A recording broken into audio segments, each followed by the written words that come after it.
Michael Thompson was the kind of boss who believed in hard work and discipline. At 45 years old, he had built a reputation for running a tight ship. His company, a successful mid-sized marketing firm, thrived under his leadership. He had an eye for talent and an iron fist when it came to performance. To those who worked under him, he was strict but fair, or so he thought. Before we dive in, where are you watching this from? Comment below. I'd love to know. For Michael, success was about results. He didn't care about excuses or personal struggles. If you showed up, you did the job, and you did it right. There wasn't room for anything less. He drove his employees hard, expecting nothing short of excellence. To Michael, business was black and white. People either made it or they didn't. It was a cold Tuesday morning when everything started to change. Michael was sitting in his glass-walled office watching the team at work on the floor below. Among them was Jamal Carter, a young black man who had been with the company for 2 years. Michael had never given much thought to Jamal beyond his performance, but lately, Jamal had become a problem, or at least that's how Michael saw it. His attitude is getting worse, the way he talks to clients, the way he responds to criticism. It's like he doesn't care anymore. I've given him warnings, but he just keeps pushing it. I don't have time for this, Michael thought to himself. Jamal had always been a solid worker, sharp, quick, and effective. But recently, Michael had noticed a shift. Jamal seemed more withdrawn, sometimes even defensive. To Michael, this read as a poor attitude, something he wasn't willing to tolerate. That afternoon, Michael called Jamal into his office. "Jamal, we need to talk," Michael said. "Sure, what's up?" Jamal responded hesitantly. "I've been watching your performance lately, and it's not up to standard. You've been slipping. Your attitude with clients and even with your team isn't acceptable. This isn't like you," Michael said, his voice stern. "What do you mean by attitude? I've been doing my job the same way I always have," Jamal replied, a hint of frustration in his voice. "You know exactly what I mean. You've been uncooperative, dismissive. That's not what I expect from you, or anyone in this company," Michael shot back firmly.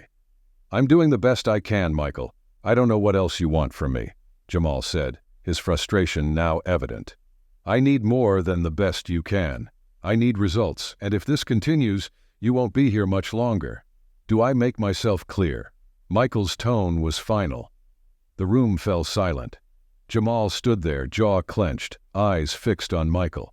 He was clearly holding something back, but he didn't say a word. After a tense moment, he gave a short nod and left the office. Michael watched him go, shaking his head. Attitude. It's always the attitude, he thought. He didn't know what was going on with Jamal, but as far as Michael was concerned, it wasn't his problem.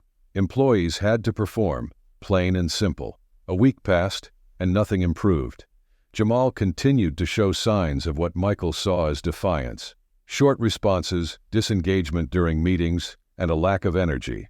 The final straw came when Michael overheard Jamal responding to a client call with what he considered disrespectful indifference.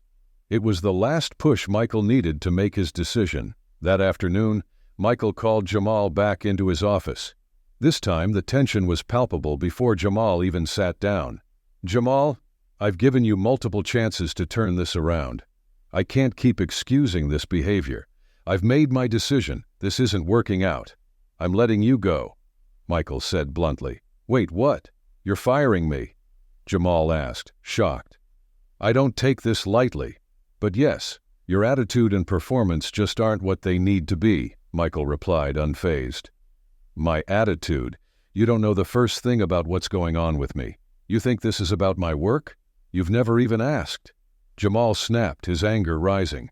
"If there's something affecting your work, it's your responsibility to bring it up. I can't run this company based on guesses," Michael shot back coldly.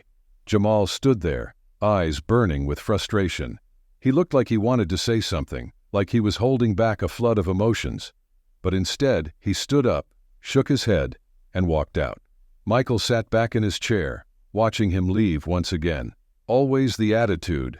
"I can't help people who won't help themselves," he thought. Days passed after Jamal's sudden departure, and the office seemed to carry on as usual. Michael, though, couldn't quite shake the uneasy feeling that lingered after the firing. There was something in Jamal's eyes that day, something unsaid, that kept playing in the back of his mind. It was unusual for Michael to dwell on an employee after they left, especially one he thought had such a poor attitude. But this time was different. He pushed the thoughts aside, diving into work, convincing himself he had made the right call. One morning, Michael arrived at the office to find a small stack of letters on his desk, most of them routine mail. As he flipped through them, a particular envelope caught his attention. It was plain, without a return address, but somehow it seemed out of place. Curiosity piqued, Michael tore it open and pulled out a single folded piece of paper. As he read the handwritten letter, his heart sank. The letter was from a coworker of Jamal's, someone who had witnessed the entire situation unfold. It wasn't accusatory, but it laid out facts that Michael hadn't known. It explained that Jamal's attitude had nothing to do with laziness or defiance. Jamal had been under immense pressure for months, struggling to care for his terminally ill mother, working multiple jobs, and barely sleeping just to keep everything afloat.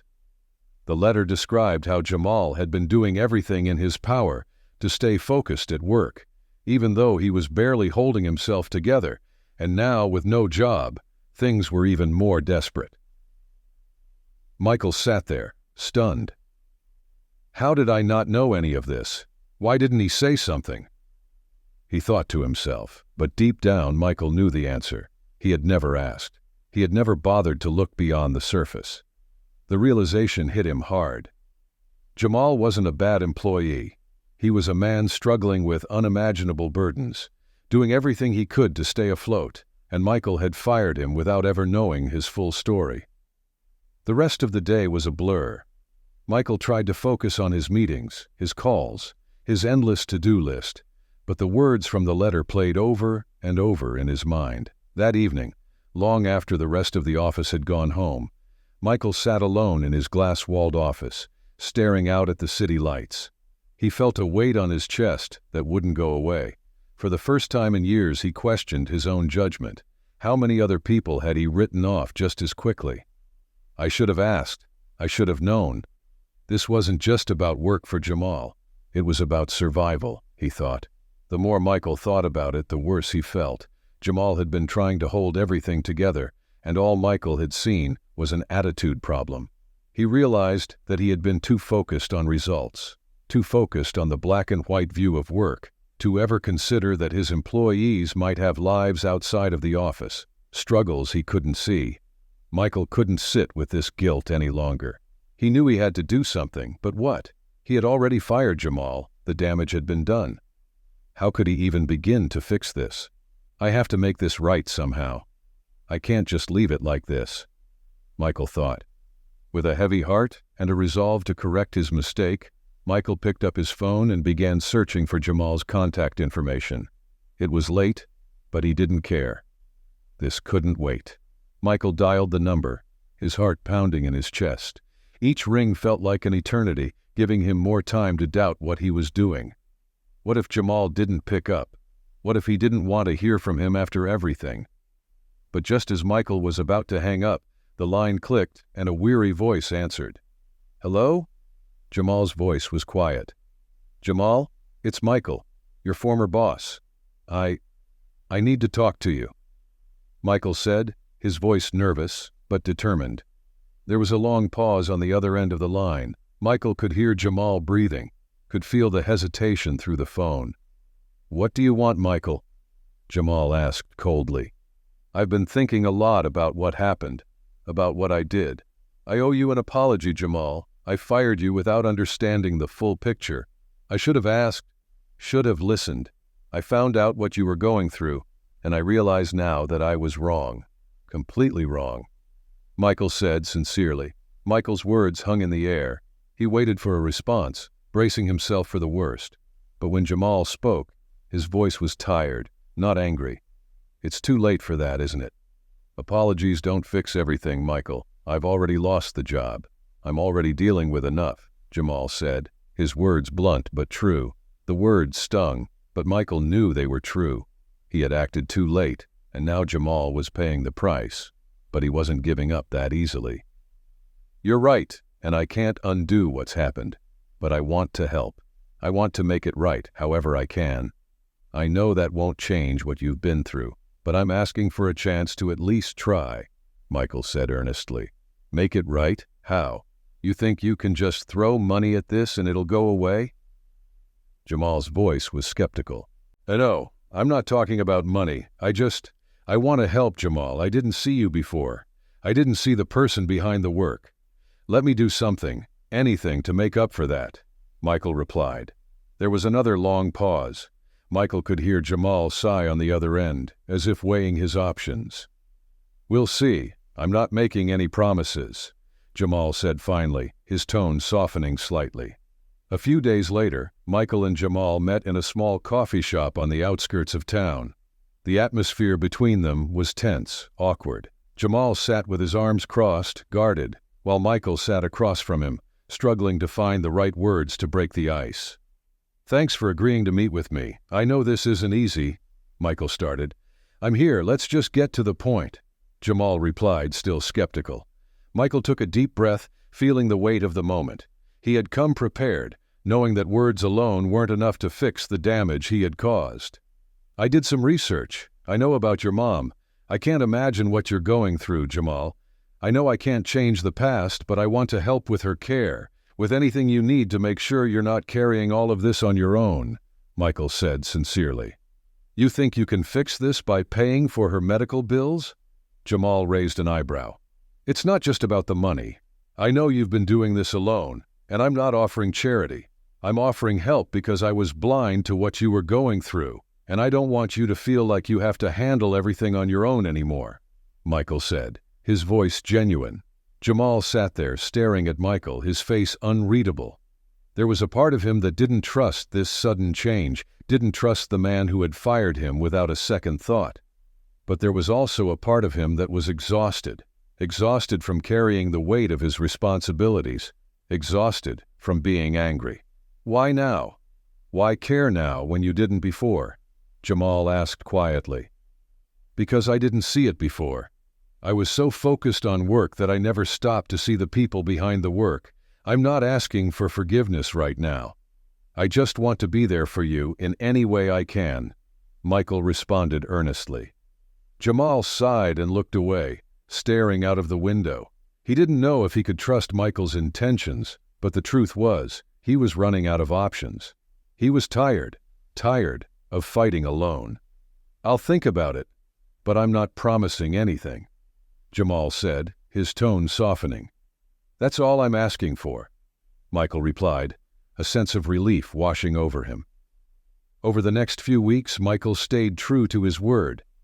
He reached out to help with Jamal's mother's care, not by simply throwing money at the problem, but by connecting him with resources, support networks, and people who could genuinely help. Slowly, the tension between them began to ease. Jamal, still wary of Michael's intentions, kept his guard up at first. But as time went on, he saw that Michael wasn't just trying to fix things with his wallet. He was making an effort to understand the struggle Jamal had been facing, and more than that, he was starting to change. Weeks passed, and the relationship between Michael and Jamal began to shift. It wasn't an easy road. Trust takes time, especially after what had happened. But with each conversation, each moment of support, Jamal started to see that maybe, just maybe, Michael's intentions were genuine. One afternoon, Michael received a call from Jamal. It was unexpected, and he could hear the hesitation in Jamal's voice. "Michael, I've been thinking. There's something I haven't told you, something I didn't think you needed to know. But maybe it's time," Jamal said, his voice hesitant. "Okay, what is it?" Michael asked, curious but cautious. There was a pause before Jamal spoke again, his voice quiet but steady. "My attitude, the way I've been acting. It's not just about my mom. I've been struggling with something personal, something bigger than just work. I was diagnosed with a chronic illness last year. I've been trying to manage it, but it's been tough, especially with everything else going on," Jamal revealed.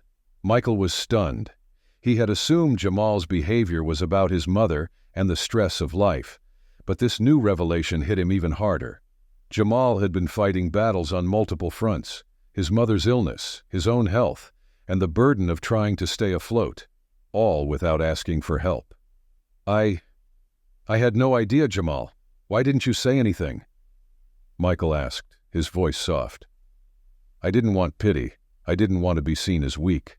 It's hard enough being a black man in this world, trying to prove I can handle it all without people thinking I'm falling apart. I guess I just didn't want to give anyone a reason to doubt me," Jamal replied, a heavy sigh escaping him. The weight of Jamal's words sank deep into Michael's heart. He realized that Jamal hadn't just been dealing with external struggles. He had been carrying an invisible burden all along. And in his blind focus on work, Michael had never taken the time to see the full picture. Humbled by the truth, Michael knew that this revelation was about more than just fixing the situation with Jamal. It was about changing the way he saw all his employees, about recognizing that everyone has battles they're fighting behind the scenes.